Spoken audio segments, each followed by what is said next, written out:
آپ کو لیے چلتے ہیں عالمی منظرنامے کی جانب۔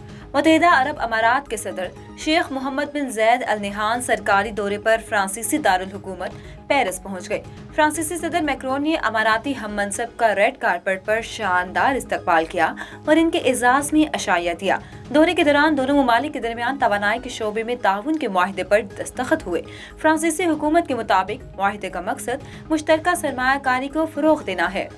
جنوبی امریکی ملک ایکواڈو کی جیل میں قیدیوں کے درمیان تصادم سے 13 افراد ہلاک ہو گئے۔ سرکاری ذرائع کے مطابق جیل میں قیدیوں کے 2 گروہوں کے درمیان لڑائی علاقے کے تنازع اور منشا اسمگلنگ کے راستوں کے تعین پر ہوئی۔ تصادم کے دوران 13 قیدی ہلاک اور 2 زخمی ہو گئے۔ ایکواڈو کی جیل میں قیدیوں کے درمیان لڑائی کا یہ پہلا واقعہ نہیں، 2 ماہ قبل بھی اسی جیل میں 44 افراد ہلاک ہو گئے تھے۔